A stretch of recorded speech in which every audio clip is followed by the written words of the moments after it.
വളരെ സന്തോഷമുണ്ട്.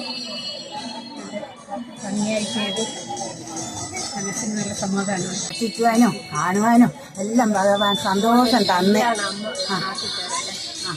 എൻ്റെ മോക്കും കല്യാണം എല്ലാം കാട്ടി തരട്ടെ. ഭഗവാൻ കാത്ത് നല്ല സുഖമായിട്ട് പ്രാർത്ഥനയോ എല്ലായിട്ട് വന്ന്. എനിക്ക് തോന്നിയത് കുന്നുമ്മൽ ഭഗവതി ക്ഷേത്രത്തിലെ പൊങ്കാല സമർപ്പണത്തിന് മനസ്സിന് സന്തോഷവും സമാധാനവും നൽകുകയും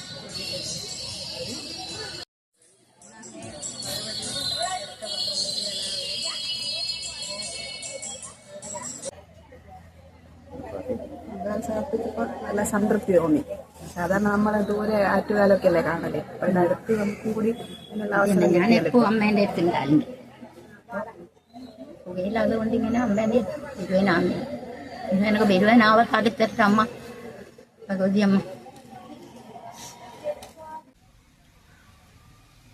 വടക്കേ മലബാറിലെ ചിരപുരാതനവും ചരിത്രപ്രസിദ്ധവും അതേപോലെ നമ്മുടെ സമീപത്തെ വട്ടോളി മഹാശിവക്ഷേത്രവുമായി ഐതിഹ്യത്തിൽ വളരെ ബന്ധവുമുള്ള മറ്റ് ഉപദേവകളൊന്നുമില്ലാത്ത നമ്മുടെ ഈ കുന്നുമ്മൽ ശ്രീ ഭഗവതി ക്ഷേത്രത്തിൽ ഇന്ന് ആയിരക്കണക്കിന് ആളുകൾ പങ്കെടുത്ത പൊങ്കാലയാണ് ഇന്ന് നടന്നത്.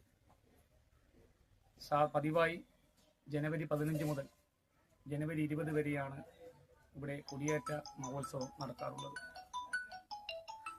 ഈ വർഷം ഇവിടെ നവീകരണ കലശം നടക്കേണ്ടുന്നതിനാൽ നവീകരണ കലശം നടന്നിട്ടാണ് മഹോത്സവം നടക്കുക എന്നുള്ളത് കൊണ്ട് തന്നെ നമ്മുടെ നവീകരണ കലശത്തിൻ്റെ ഡേറ്റ് നമ്മുടെ തീയതി കുറിച്ചു തന്നത് നമ്മുടെ ക്ഷേത്രം തന്ത്രി ബ്രഹ്മശ്രീ തെക്കിനിയടുത്ത് പത്മനാഭനുണ്ണി നമ്പൂതിരിപ്പാടാണ്.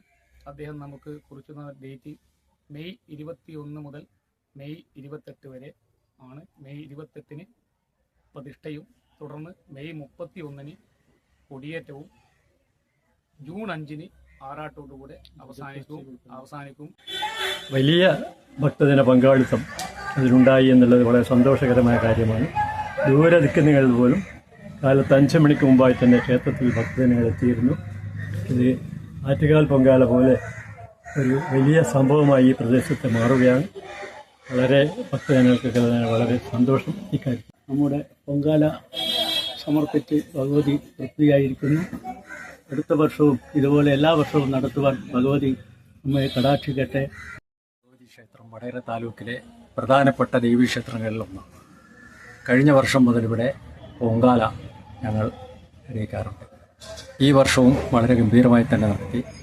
ഇത് ശരിക്കും പറഞ്ഞാൽ കണ്ണകിയുടെ കഥയുമായി ബന്ധപ്പെട്ട ഒരു സംഗതിയാണ് ഈ ഇവിടുത്തെ പൊങ്കാല. വളരെയധികം ഭക്തജനങ്ങൾ ആത്മാർത്ഥതയോടുകൂടി അർപ്പണ മനോഭാവത്തോടും കൂടി ഇവിടെ ഇന്ന് രാവിലെ 4:30 മണി മുതൽ ഇവിടെ ഭക്തജനങ്ങൾ വന്നിരിക്കുന്നു.